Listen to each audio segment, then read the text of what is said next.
What's up everybody, it's Danny Gould with the Gould team selling Silicon Valley, back with another video. Guys, I'm so excited for this video. Today we're going to be talking about non-traditional forms of financing your real estate.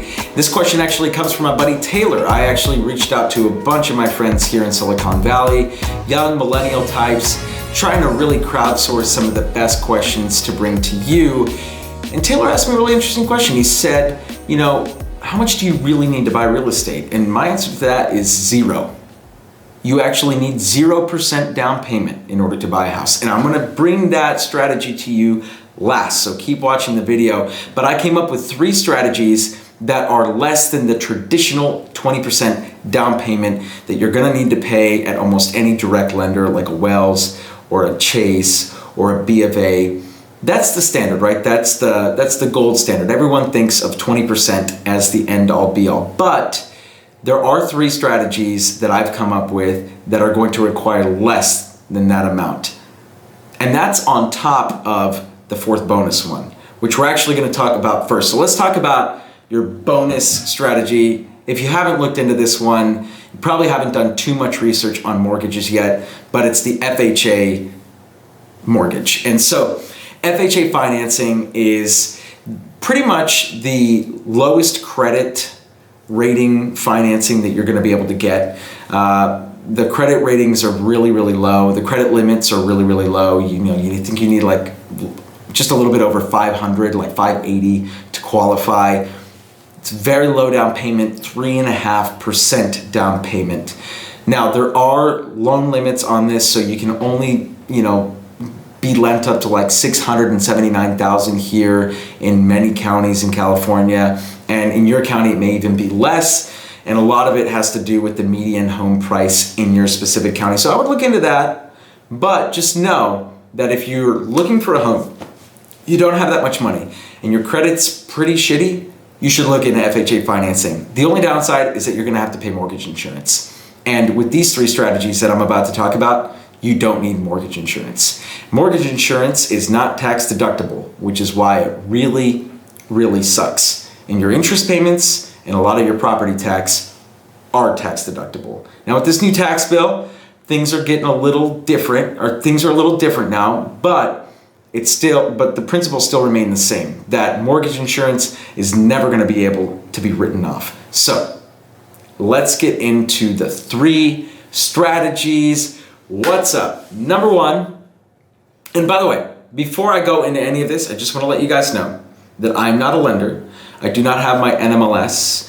I'm just a real estate agent. So, I'm just talking about some of the strategies that I've seen work for clients that I've personally dealt with. And so, take everything I say with a grain of salt, but I do know what I'm talking about. So, let's talk about strategy number 1, the 80-10-10. What does that mean? It's an 80% first loan, 10% second loan, and a 10% down payment.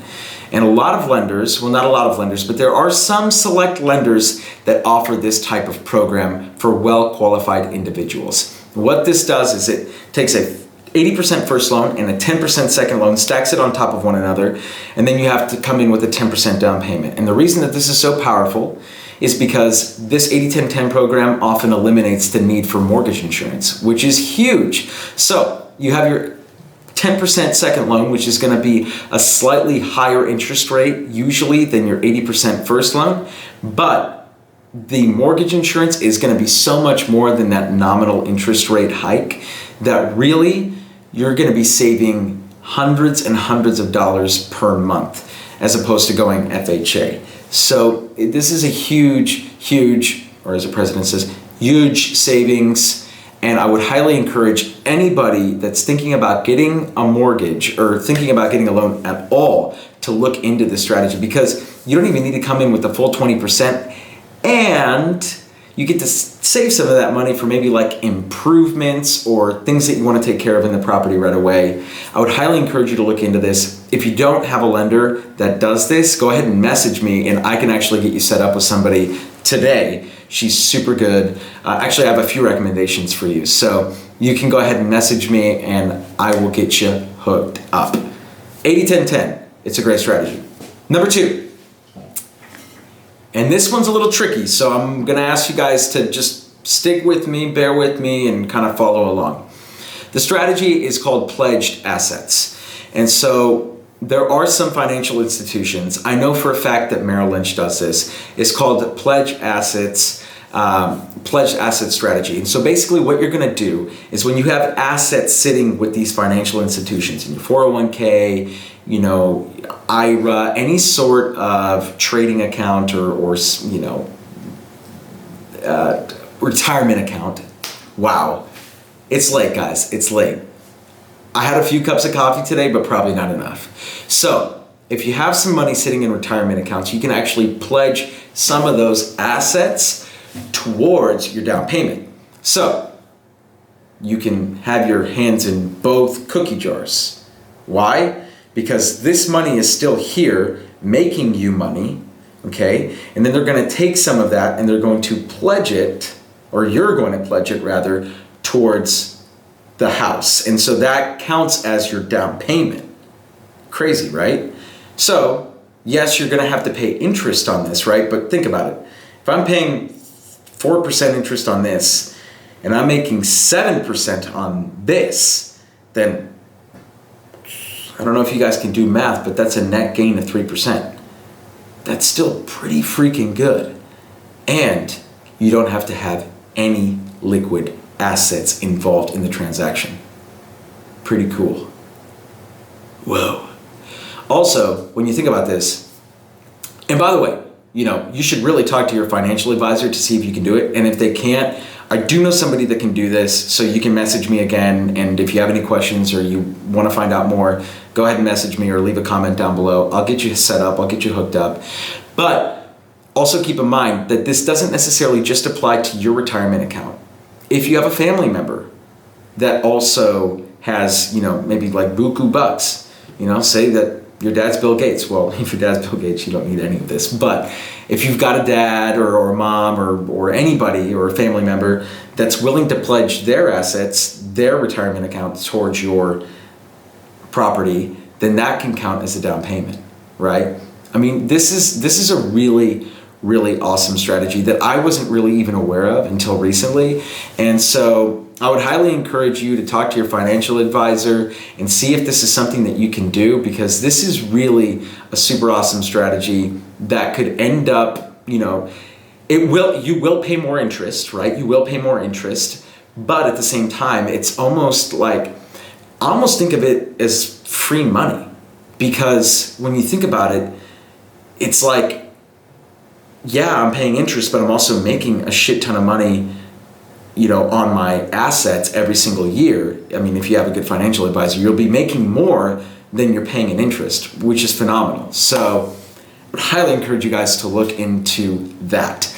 Lastly, my 0% down investment strategy or real estate buying strategy is an equity share. And you're probably like, what is an equity share? An equity share is where you solicit an investor and you say, Mr. and Mrs. Investor, I need you to put up X amount of dollars for the down payment on this property. I am going to pay the mortgage on this property. Together, we will take joint tenancy on this property, or, in some states it's not joint tenants, but we will take this property together as joint tenants, and we will, at the end of whenever we decide to sell the property, split the equity 50-50.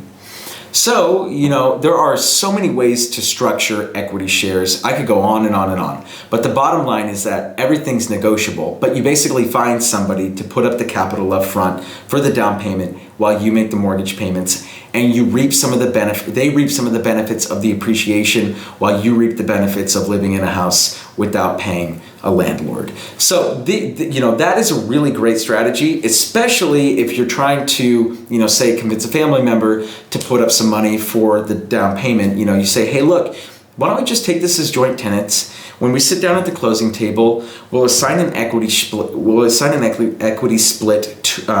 On the property, 50-50, 60-40. If you're a great negotiator, you'll be able to get better than 50-50 if you're paying all the mortgage payments. But to each his own. So bottom line is this. that the equity share gives you the ability to come in with 0% down because you're not paying anything, right? And at the same time, you reap a lot of the benefits of home ownership. You get to write off the taxes, you get to write off the insurance payments. The list goes on and on and on. So if you find an investor that's willing to do that, I would highly encourage you to look into that because it really is a fantastic strategy. Have any comments or questions? Go ahead and leave them down below.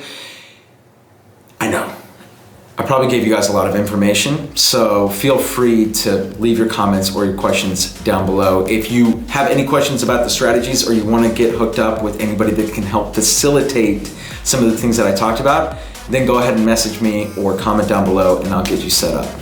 This is Danny Gould with the Gould team. Thank you all so much for watching. If you liked the video, smash that like button. Catch you guys in the next video.